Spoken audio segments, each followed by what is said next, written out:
So, hello and welcome to LLTA Interviews. This is a little interview series where I talk to people who I think are interesting. Today we're talking to Gary Martin. Gary Martin is an artist, a researcher and an educator based in Cardiff. His work explores systems of... Hang on, I've got cables in the way of my screen. His work, I'm leaving that in. His work explores systems of consumption and creation and human-technology relationships. I wanted to talk to Gary in particular about this new record label which he's just started, which is called Third Nature Recordings. It's a cooperative record label which is designed to be run by the artists. So yeah, that's what I want to talk to you about today, Gary. That description of you, which I've copy and pasted from your website, do you still stand by that, or do you want to correct that in any way, shape or form? I totally stand by that. I've got no intention of changing that anytime soon. I guess an occupation of mine is I'm a lecturer at the University of Gloucestershire, based in Cheltenham, on a popular music course there. So that's currently where I'm doing my teaching. And then I guess, outside of that, I'm working on personal projects that I'm aiming to be as collaborative as possible, really. That seems to be where my work is kind of heading, is working with other people to do good things, basically. So when you say good things, I might just pounce on that if you don't mind. So yeah, pounce away. So you're a music teacher, and quite a lot of your work is music and sort of mixed media based. What do you see as the sort of evils that are maybe a little bit naturalised in music practice at the moment? Oh, that's a big one. The evils. There are quite a few, but I guess the reason I'm aiming to do a lot of aiming to do good. Bit cheesy to say is that I've probably spent a lot of time over the past couple of years quite depressed about the state of education systems and music systems of consumption and things like that. And rather than kind of moaning about them, or rather than just moaning about them, I thought it's about time I started doing something about it. I guess that's where I'm at with that. Some of the evils, or some of the things that keep cropping up that I find annoying to hear, are things like some of the cultures that are forming on social media, the way our attention is being kind of sapped away by social media trends and things like that. And then within music quite broadly, so music education and the way we consume it, I just think there's our kind of values are just slightly not aligned with where I think they should be, really. And I think not that they've ever been aligned in a great way, but I think having realised that and moaned about it often enough now, I think it's worth trying to do something good about it. Okay, I think that leads quite nicely into the first actual written question that I was going to ask you, because I wanted to ask you, how does a cooperative record label operate differently to a standard, either a big record label or what's known as an independent record label? I was going to ask as well, what made you decide to set one up, which I guess you're already beginning to answer here, really. So yeah, great. Yeah, well, it differs. Independent and major record labels, but there are people who know the differences far better than I do. But yeah, kind of indie labels, as I know it, generally kind of are anything other than the big three, broadly speaking. And then, but they operate in a very similar way.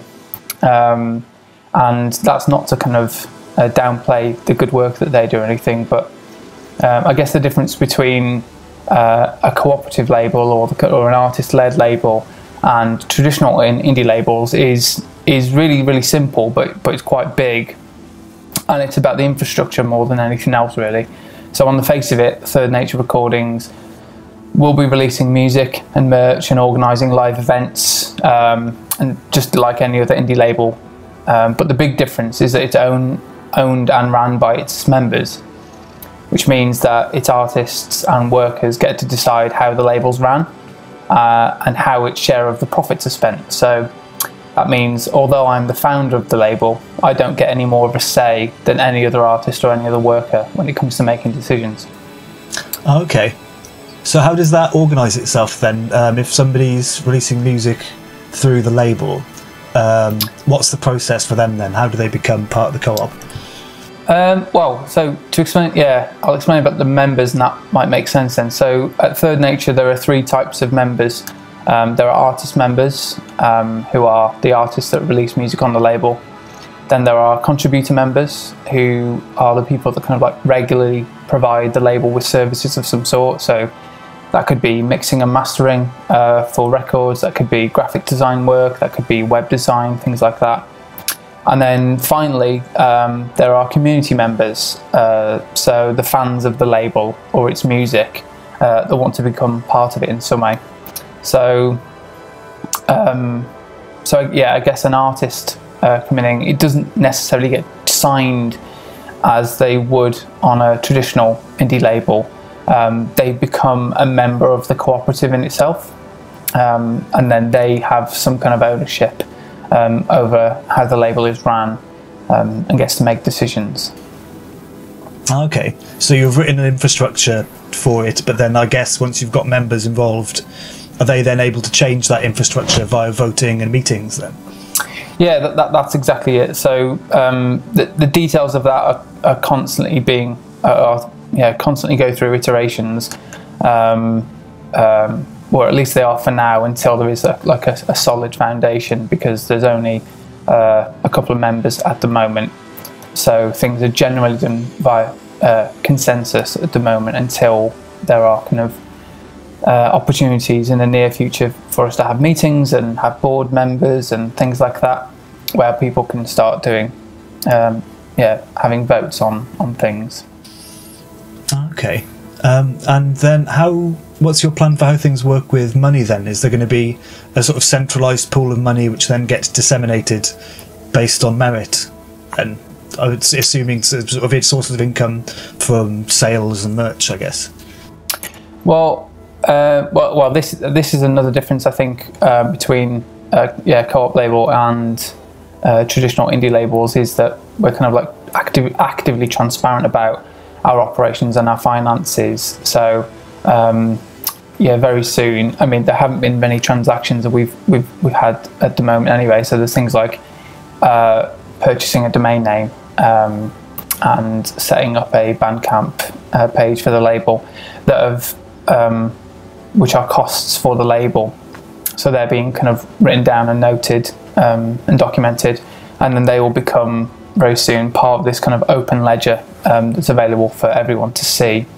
And there's a few reasons for that. One is that it takes a kind of like a clear stance against this kind of ever-growing culture of competition within the music industry and the kind of practices of privacy and secrecy that surround that.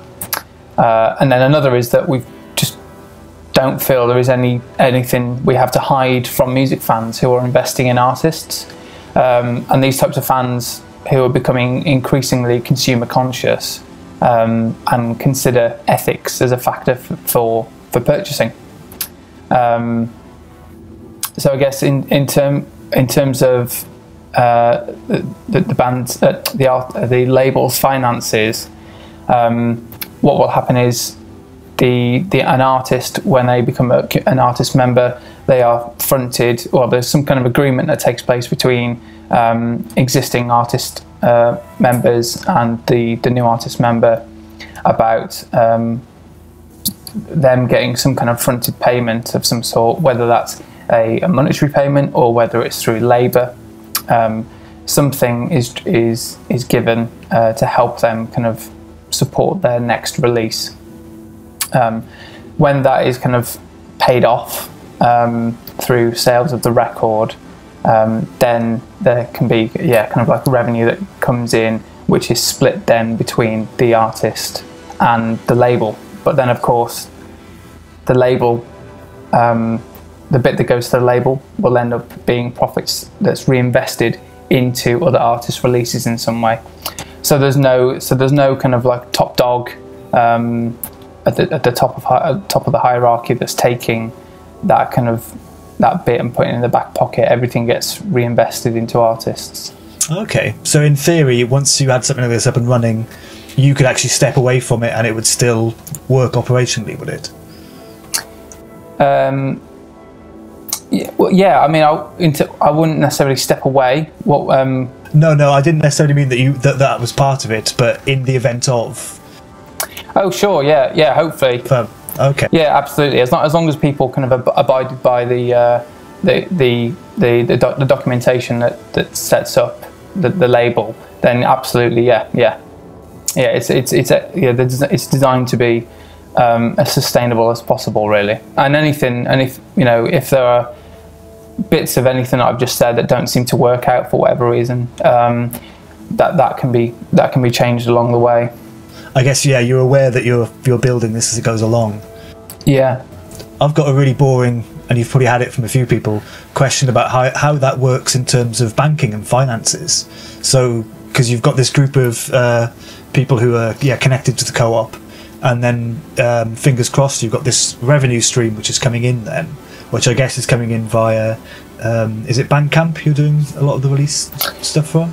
So currently all the releases that we have are going through Bandcamp, but yeah, that's something else we wish to discuss and explore further, is the possibility of using alternative platforms, things like Resonate, that seem to have pretty good ethical economic structures around streaming.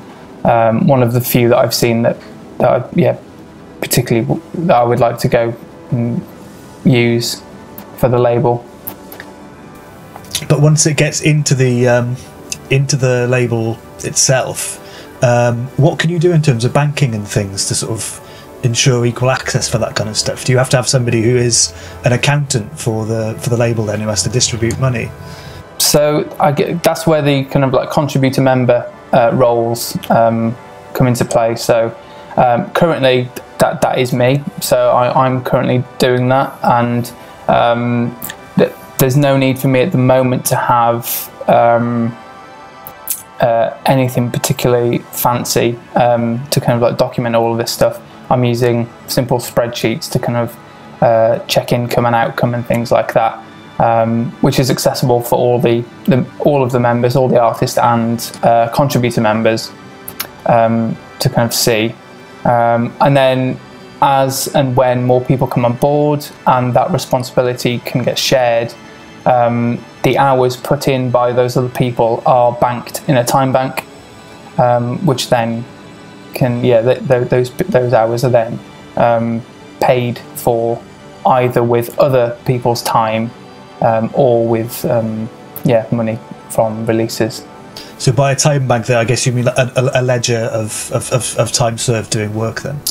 Yeah, so all the members currently, any work that they do, they are required, not just asked, but kind of like required to kind of note down how much time they're actually putting into this, so that can be fairly recouped. So and that's kind of like put into this kind of like ledger that's open for people to see. Okay, I've got a question I want to ask you, Gary, and I feel a little bit dirty even thinking that I should ask it, and I think maybe it speaks to partially the British mindset, but also maybe just the capitalist mindset in general, that you don't talk about money or the orchestration of kind of your finances or how businesses work. And I feel this is the first question my mum would ask me when I talk to her about this, and it's just a question of, so when people are buying stuff from the record label, whose bank account does that go into? Currently it is my bank account. It is my bank account. It's going into my PayPal account. That's the honest answer for that. So you've got like an accountant position where you're distributing stuff to the cooperative. Just the reason I asked that, I just wonder if there's any Is there any ways with cooperatives of actually having like group accessible funds? Is there like accounts or anything where you could actually give everybody cards for? Yeah, absolutely. Yeah, there definitely is, and I've had in setting up the label. I had various meetings with the cooperative society about setting up a cooperative. It was something that was fairly.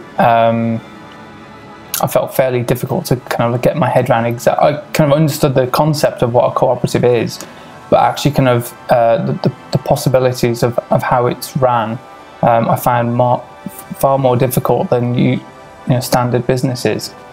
And so there's definitely of course you can have like a joint bank account that people can share. But I was advised and kind of told by people in the cooperative society meetings that it's not massively essential until you reach a certain threshold of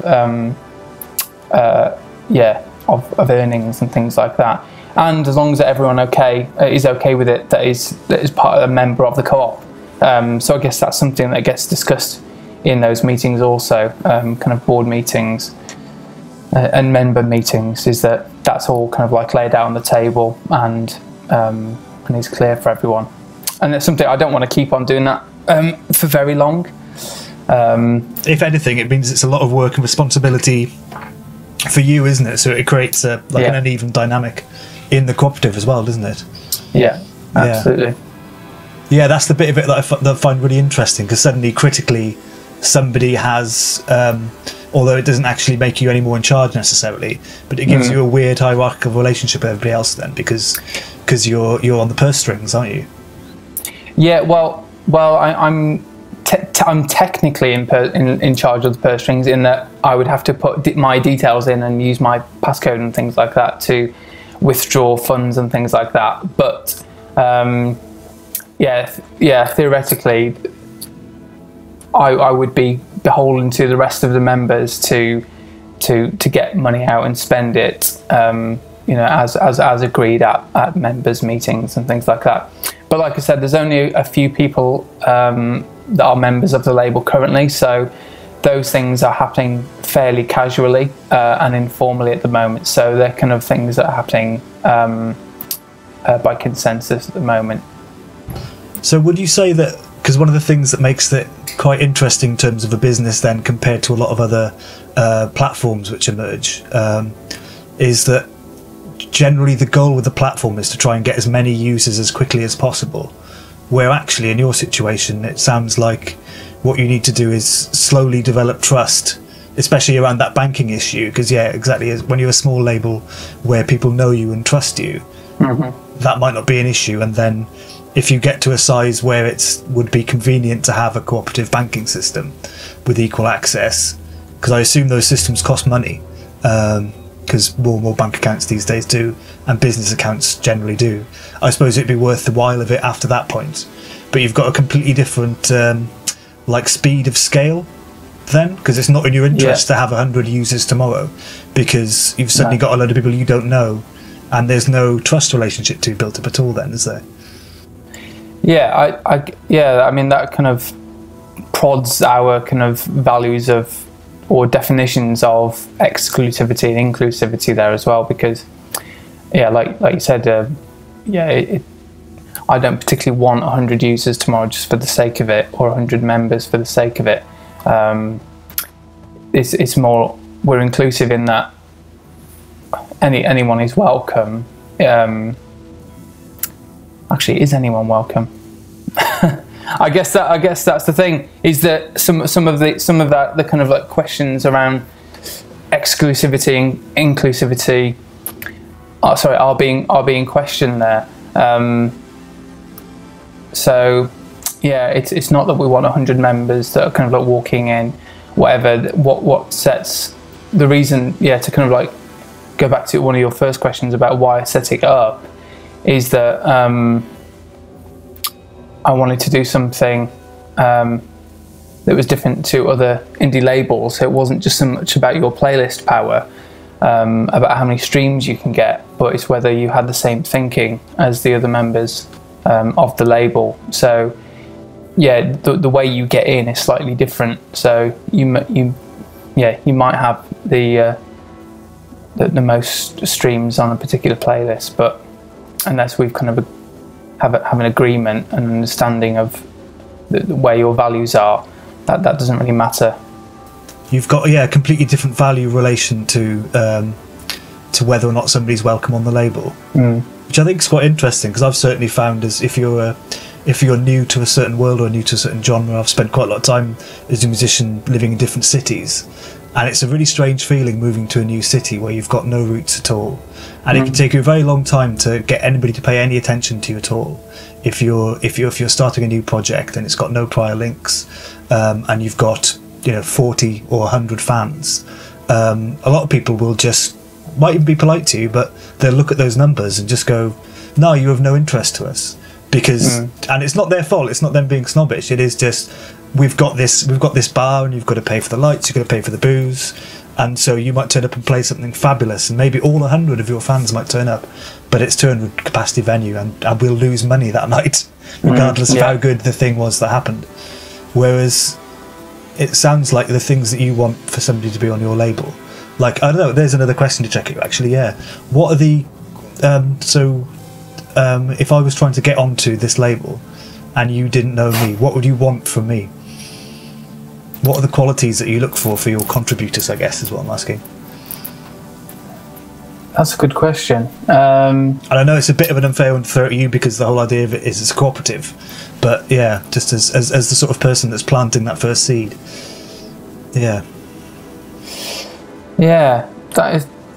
That's a good question. I'm not 100% sure, and I mean, I don't think it's necessarily a bad answer, because you don't have to know everything about a process to be able to do it, do you? Yeah, I don't want to use I'm afraid of using the word having a good vibe about them as a stupid scapegoat answer, but I guess that is part of it, really. There's a load of things around where the internet is heading, where kind of ideas of work are heading, where ideas of values within music are heading, and I guess there's a kind of like a cross section of those different things that need to be met, I guess. And I guess not really afraid to be exclusionary in that regard. I mean, every other label is exclusionary. You can't just waltz up to any label and say, can you have my music on your label, because they have their own set of requirements to entry. And I guess the ones on here I'm not going to say different to all of them, because they're clearly not. What we're doing is not that radical by any means, but they're different, I guess.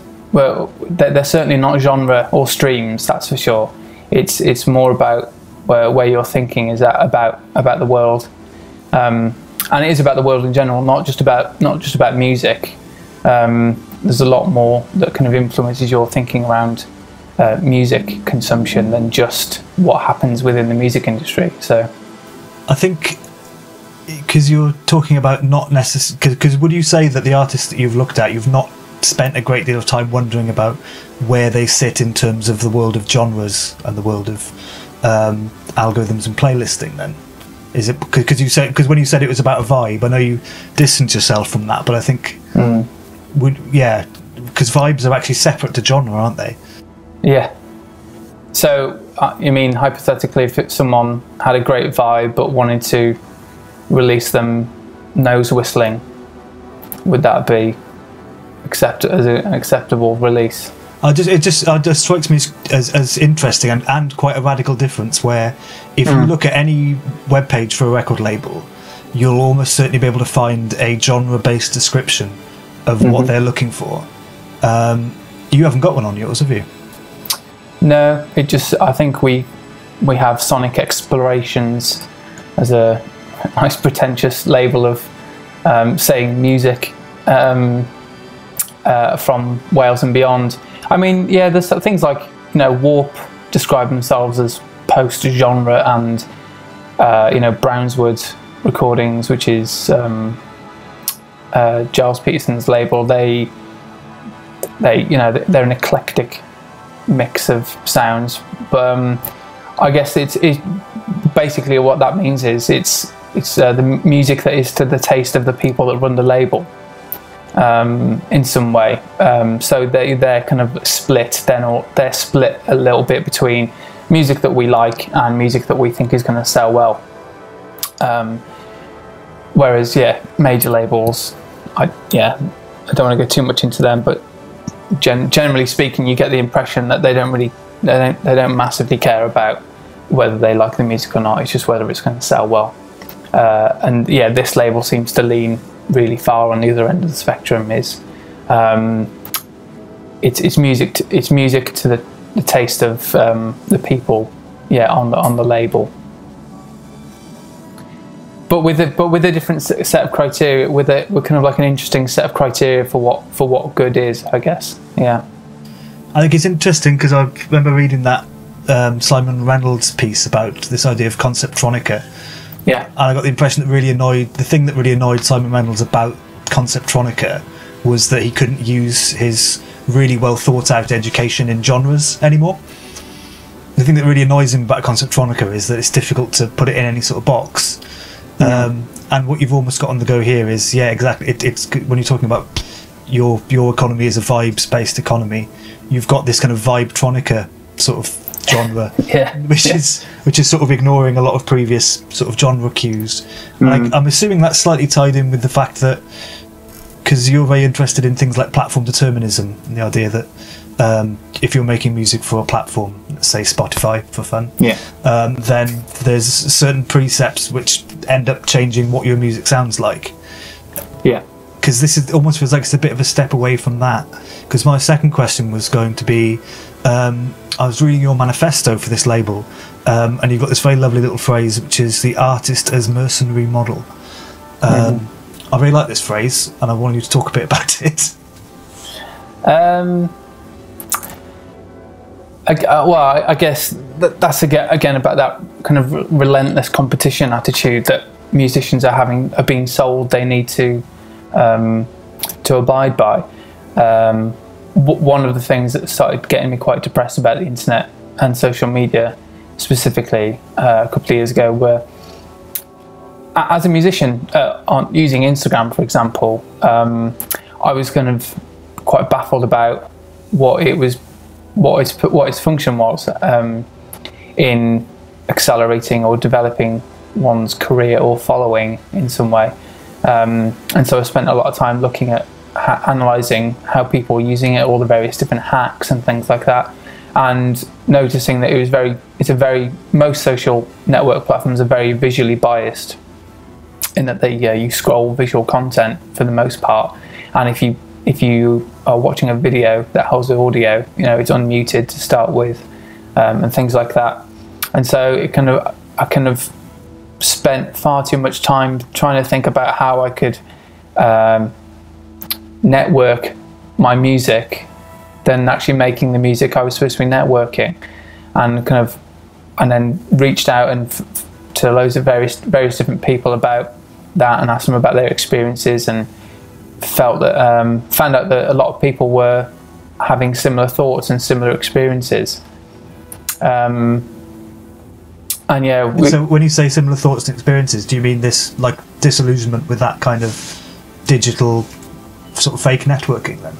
Yeah, it was the network effect that everyone's there, and so I better had be there as well, but not really knowing what to do there when you're there. Not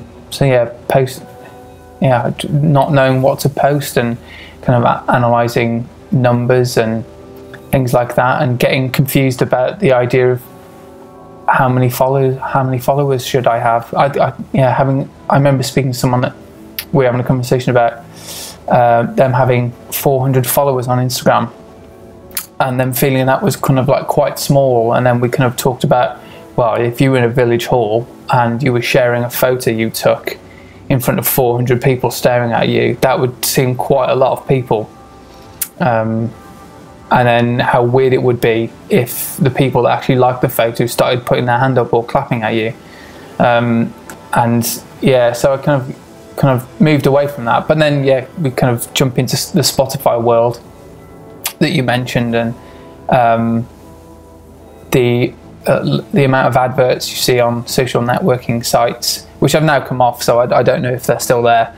Of people trying to sell books and courses and things like that about how to get your music onto playlists and things like that, which I just found quite depressing because, for a lot of reasons. The thing which, on all of that advice, which seems to be a recurring thing that really depresses me, is they constantly, if you're going there as somebody who has, not enough followers in your perception, and you're trying to get more, it's very hard to find a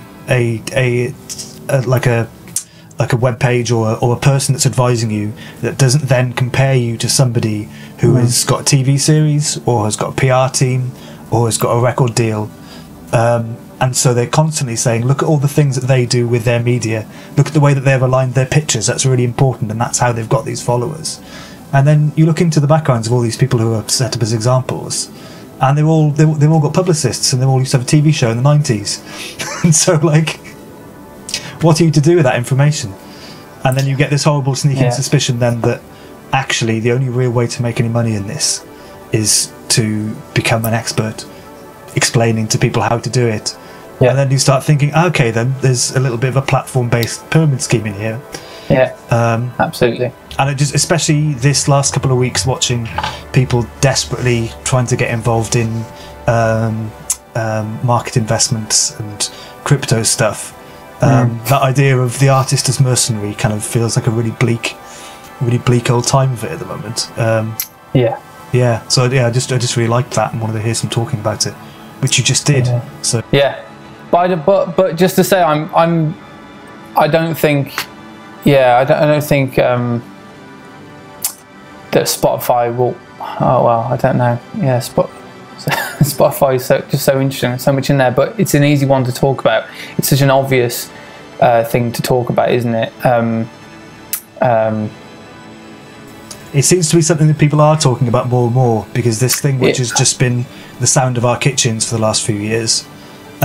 It's maybe it's just confirmation bias because it's something that I'm interested in, but it seems to me that there's a lot more conversation about the ethics of that platform all of a sudden. Yeah, no, I'm totally fascinated by it as well, and I think that kind of you take that all musicians that are wanting to just get on a playlist, take that idea and that model to an extreme, and you just end up with Spotify being the king record label, and the idea of music communities or kind of scenes around music just seem to, in my mind, start to crumble a little bit. But that's like a really, really boring idea of a future for music. But I don't necessarily think that will happen. I'm pretty optimistic that won't happen. I feel like that the two things can probably co-inhabit. I think the problem at the moment is quite a lot of the. This is a very cynical point, but quite a lot of the music that sounds really good in the kitchen at the moment, the people who own the royalties to that are still alive. Mm-hmm. Whereas the ones who are dead, the recordings aren't quite good enough to go in the kitchen. So I feel like in the next 10-15 years, if you wanted to give something of value to Spotify, you'd be competing with a much bigger army of ghosts who don't need paying anymore. And I know that's not a nice thing to say. It's a bit morbid, but suddenly, if there's no money to be made in making money in this business which is owned by the land of the dead, that's also a good thing, because it means that maybe a lot of these people who are currently desperately trying to get on playlists and making this content, which might make them money through Spotify, that's going to be diminishing returns every time, because just this incredible volume, this incredible archive this Alexandrian archive is being made in Spotify all the time. So maybe it ended up being this completely redundant sort of service for the living musician is quite a good thing. Maybe it can just be that, and then and then we can think about something else being music, you know. Yeah, well, I mean, Spotify, the thinking about Spotify was a huge factor in the making of Third Nature, in that I was umming and ahhing for so long about whether I should have my music on there. I think I've still got a bit on there, and I use it to listen to music, and I have an account, a paid account for it, and I'd much rather, at the moment, I think I would much rather pay for it, for a service, rather than have to listen, rather than kind of accept their ad-based model. But I didn't want my music, I don't think I want my music on there, and I don't think that's enough. I don't think that was enough for me to just say, I'm resisting what I don't like about the music industry by not participating in it. Non-participation is great for some, in many ways, but I've got an opportunity, and I've got the time and the resources to do something beyond non-participating in something, and making something, I think, that kind of tries to change, or in a small way, the kind of organisational structures of music consumption.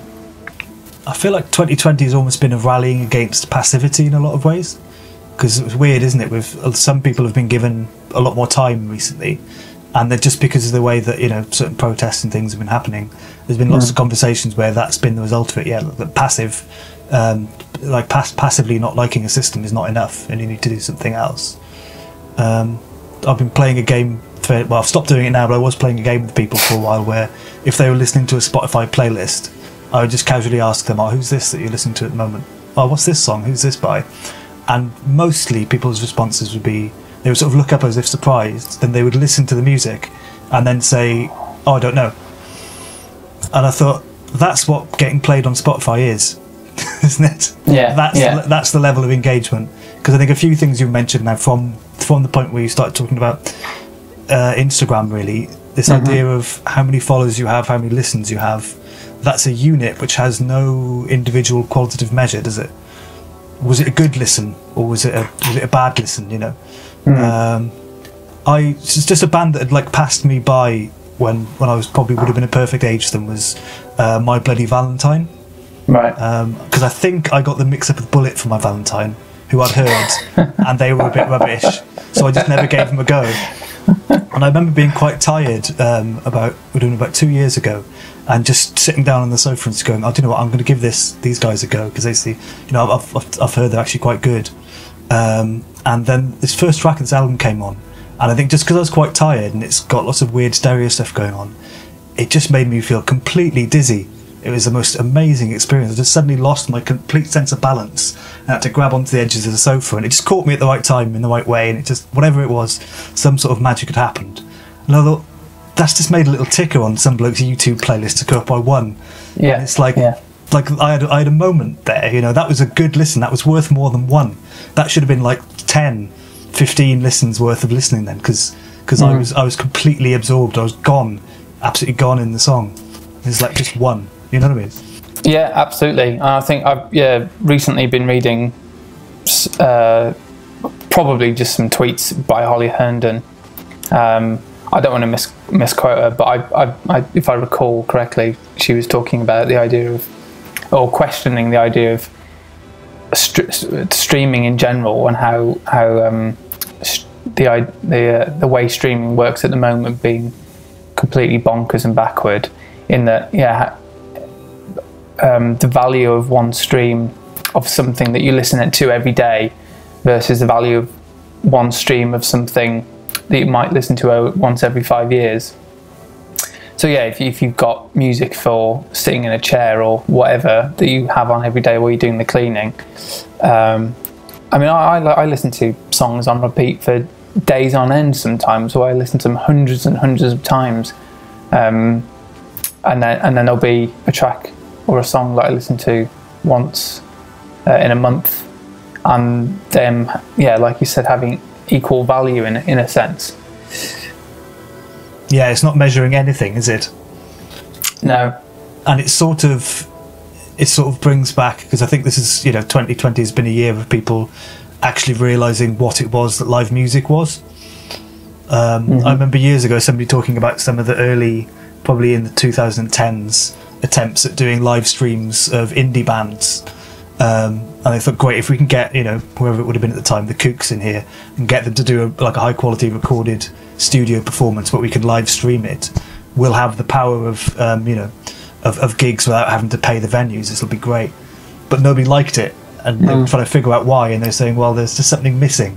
They played just as well as they would have played live, potentially, but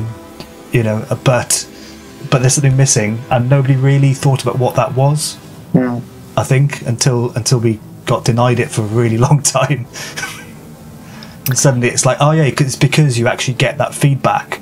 And you get, this sounds a really cliched thing to say, but you know exactly what level of listen somebody's having suddenly, isn't it? Yeah. Oh yeah, absolutely. Yeah. I've already started buying tickets for live gigs again, quite optimistically. Nice. In real meat space. Yeah, looking forward to it. That's good. I've got potentially got a mini tour sorted out in the spring, and I'm deliberately not thinking about it because I don't know. It's going to happen in little pockets, isn't it? But the first places where people can go and do live music again. It's going to be something. It's going to be like something out of a Hieronymus Bosch painting, isn't it? There's just going to be people ripping their clothes off and leaping about the place and just losing their minds in a group. I think it's going to be a very giddy little time, isn't it? Yeah, it is. Yeah. I remember watching that great Woodstock film. I think it's in the middle of one of Santana's performances. They're cutting back and forth between the crowd, and the crowd are, sort of wild. And then suddenly there's just somebody there naked holding a pig.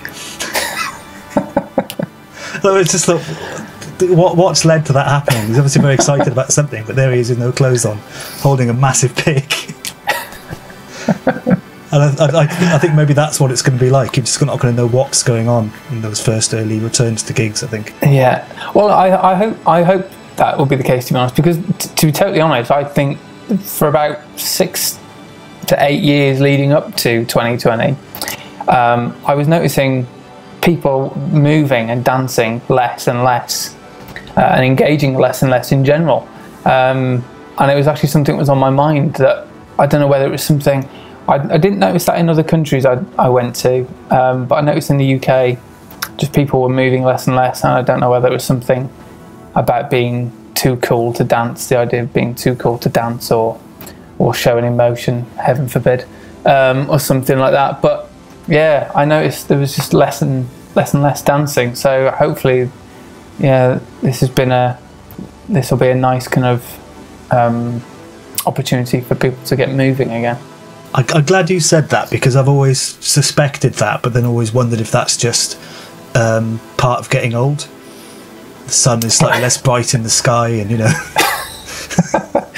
No, it could be, but it's something I've definitely thought about and noticed, or thought I noticed. Yeah. And it has a knock-on effect, because I really enjoy dancing, and at gigs where I thought, I could really go for a boogie here, and there was no one else doing it, I was too scared to be that first person that started the chain off. I think sometimes you have to just make a tit of yourself and be that first person, don't you? From now on, I don't mind being that person, I don't think. Have I told you my story about the first dancer? The first dancer? So I had this idea about the first dancer, because I used to play in like a sort of gypsy dance band, and I remember being in a venue once and nobody was dancing, doing all the things that you're accusing the British public of. Yeah. And somebody really drunk, it was this pub in Haverfordwest, this weird like tunnel-shaped pub with a big glass front on the front, so you can just see people walking past in the street as you're playing. It's quite weird. But this drunk guy just suddenly stopped and looked at us and started banging on the window and trying to get our attention. And so I thought, great, well, if somebody's enjoying himself, so I just focused on him for the rest of the night. And over about the course of about 20 minutes, he just sort of worked his way in, and he had 2 bottles of beer in his hand and a massive coat on. It was possibly somebody who's living outdoors, and just bowled to the front of the the void that goes in the folding arms and on dance people, and just knocked a few people over and started dancing. But it just broke the ice completely, and then everybody else joined in. It's the classic cliche of things. Yeah. But I started seeing that again and again in different gigs after that summer. But it was always the same fucking guy. And it was like Haverfordwest, Whoa. Carmarthen, we did one in Swindon, he turned up in a festival, and like I was just convinced it was the same guy, and nobody else in the band ever clocked him. They were just too busy, like probably like focusing on playing the music properly. Idiots. I was just fucking up and watching this bloke. I was like, who the fuck is he? He's the Phantom Stalker Yeah, so it's like of mine. yeah, but I didn't know if it was of mine. I thought maybe it's just like a superhero type character who is just going from gig to gig. And I wonder if he's been to gigs where it's all kicking off and he's looking and gone, no, my work here is already done. I'm off. So I started imagining that he was like this figure. And then I was in a gig, watching a gig once, not really feeling it, thinking, oh, it'd be nice if everybody else was dancing. And then I realised it's like, oh, he is here. He was here all along. He's right here. And so I got myself a couple of beers from the bar and just made a twat out of myself. You found a long coat in a pile on the floor. I was wearing quite a long coat at the time. But yeah, I thought, yeah, you don't have to Brilliant. wait. You don't have to wait for that guy, do you? Yeah. No, you don't. No. Looking around, and you catch a glimpse of yourself in the mirror. Yeah. But the amount of times There they that you've looked over at that dance floor and gone, oh, look at these pricks over there. And you're quite often there yourself with all your arms folded. And you're thinking, we're all having a unison thought here, aren't we? Looking at each other going, look at these pricks not dancing. I want to dance and they don't want to dance, you know. It's like an horrible little stalemate, isn't it? It is, yeah. And it's definitely not all types of gigs and not all types of music events, but I don't know whether it was just gigs I went to. Maybe it was the bands I watched that were particularly just had unengaged fans, or but it's definitely something I spotted. But yeah, like you said, I think come April time we'll be all naked holding pigs at our gigs. Well, now that you've said that, you've got me thinking that it'll be a super on the edge space then. It's a space where both of those worlds are just wait, and only one of them can happen. You can't have both of those things happening at once. So I don't know, maybe and it does. So maybe you're in a more pivotal time than you ever realised at that point, isn't it? Yeah, that's true. Yeah, and that sort of, it only takes one person to kind of start the avalanche. Yeah. I'll have to go to a lot of gigs and start dancing first, quite a lot. I think so. I think it's the way to do it. Yeah, just to. Well, I'm up for that. I'm old now, so I've got no illusions of being cool anymore. So neither have I. Yeah, the word "cool" fascinates me. People who use "cool" are never cool, are they? No, some of the most frightening people in the world. Yeah. Because we've kind of tangented off now, I almost feel bad dragging it back, asking you a really dry question about your record label. But also, go for it. Also, I am going to do it. So, in fact, looking at how I've laid my questions out, it's actually my fault, because what I've done here is I've almost saved the driest question till last, which is probably not. It's not how you do a set list, is it? It depends on what my response is. Oh yeah, that's a nice open. Yeah, this is all on you, Gary. Think hard about this one. So one of the things that I really like about the way you've set your webpage up for your label is that you've got this really fine and detailed documentation of how the label is going to organise itself in this almost like Wikipedia-like, very readable setup. You've got stuff in there on what to do if members pass away and how you sort of transfer rights to them, how things are going to organise themselves over time and things like that. It's really well organised and sort of laid out. But I was just curious as to how you put that document together, because it looks like it's been made from a few other contracts put together. Or could you explain the process of putting that together for me? Yeah, it is a bit of a Frankenstein document. I think, when starting the project, when starting any project, the first thing I do is make a website immediately before it's got any kind of proper concept or anything. But with this, I was really keen not to do that, and I thought, how is this going to work, rather than what is it going to look like? And so I jumped over to, I used Gitbook as a really nice kind of way of organising documents, which I found just because I use GitHub to organise personal websites and things like that. But yeah, it was a bit of a Frankenstein document created from various different cooperatives that have templates and things like that. And again, there was from the meeting I had with people from the cooperative society, they kind of like provided me with some templates, and then also I was speaking with a guy called Austin who is the co-founder of Ampled, which is a cooperatively owned music platform, which works quite like Patreon, but it's a cooperative. And yeah, they had some really kind of like good documentation as well on how they set themselves up as a cooperative that was within the music industry. One of the few that I've seen that had any documentation, and this was particularly good. So yeah, various bits from general cooperatives and things like that.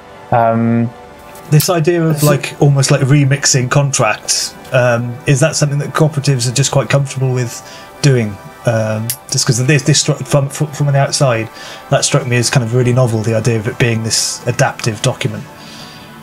There are a few core ideas that are true to any cooperative, but that's where that ends. Like I said, I found it really difficult to get my head around how cooperatives work. Individual cooperatives were differed from one another, and some of it is my own stuff. So I have kind of written some of my own thoughts and ideas into it. So it's very much a remixed document with original content peppered throughout. Your question about whether you can kind of like change up cooperative templates. To become a member of the cooperative society, or to have your cooperative kind of registered as an official cooperative, you need to have your policies and your organisation kind of approved by the cooperative society. And to do that, you need to be, I think it was, kind of approved or affiliated with another approved cooperative society, a cooperative organisation within the society, and that meant that you were able to use their documentation that had already been pre-approved by the society, which meant it saved you the time and effort to go and do what I did, which is to go and would not ignorantly go and write my own documentation rather than go and officially find it elsewhere. But then, you can just write your own documentation, and then have it approved by the cooperative society. There's a lot that you can vary. It depends on the nature of the cooperative, really, and what kind of industry you're working within. That's really interesting that they've got this system of sort of almost like almost making a web ring of cooperatives where you have to have some sort of conceit to each other. I guess that's quite similar to what's going on an individual level inside your own co-op then, in that you're trying to earn people's trust and then get them to find that sort of middle ground. Yeah, well, it's co-op by name, co-op by nature. The idea that you're actively helping out another organisation that may, the market economy that we work in, may end up competing against you. You support them regardless, and you kind of help them set up in some way. That brings us quite neatly onto the final question I was going to ask you, which was just about the name of the record label. So this phrase, third nature, where have you had that from? I had that from, I grabbed that from a book by Anna Singh called The Mushroom at the End of the World.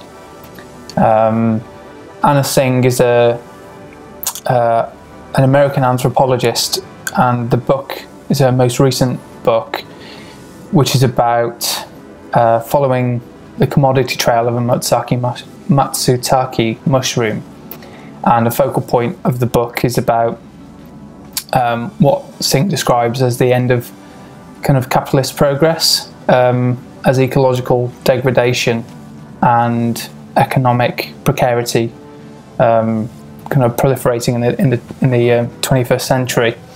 But anyway, yeah, she has this phrase early on in the book. I think it's in the introduction actually. Third nature that she coins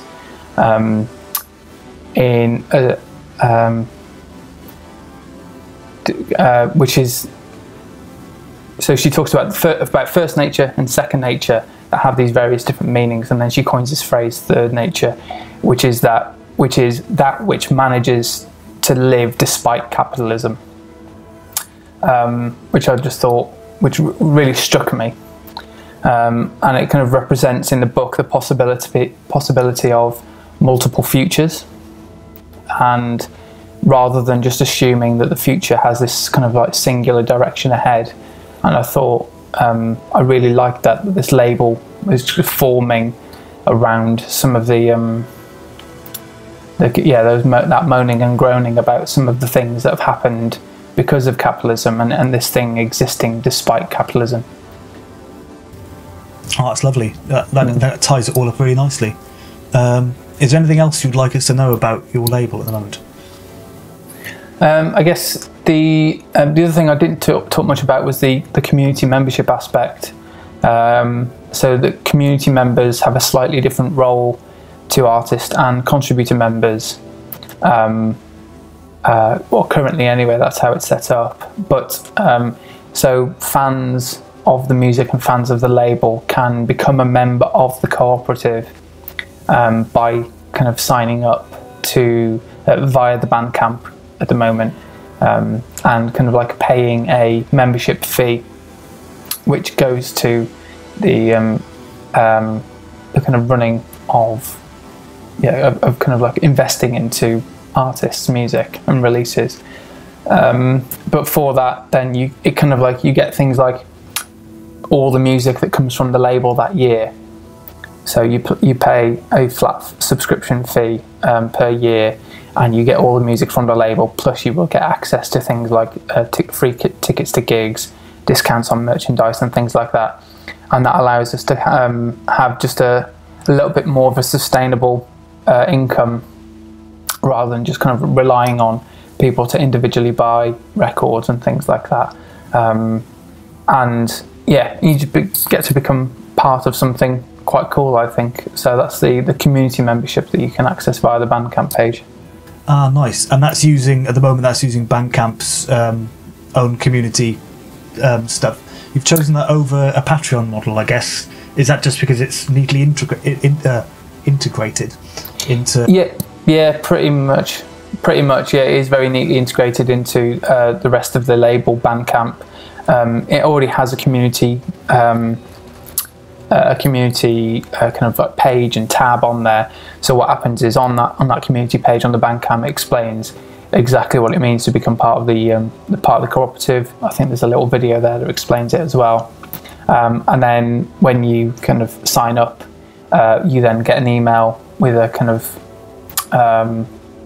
not quite a contract, but yeah, a kind of list of the things that you can agree to and send back over to us to become an official member of the cooperative.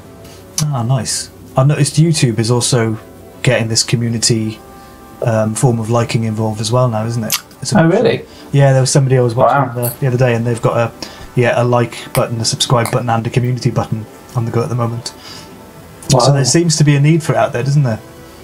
Yeah. People just seem to be thinking differently about how they consume stuff, don't they?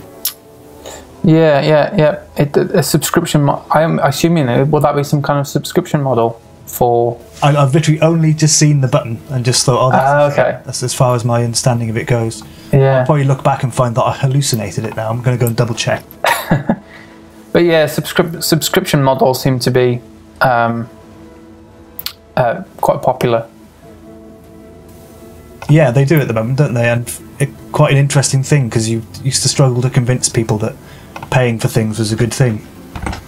Yeah, well, I think it's down to convenience, to be totally honest, and I feel a bit naughty for kind of playing off that, because this whole convenience culture is one of the things that is one of those things that I moan and groan about. I think there is something to take pride in, not necessarily being being anti-convenient, not actively inconvenient, but kind of anti-convenient. But yeah, things like subscription models allow people to not worry about having to pay for something every other day or so. Convenience is a funny one, isn't it? Because when we say convenience, you can't have multiple forms of convenience, can you?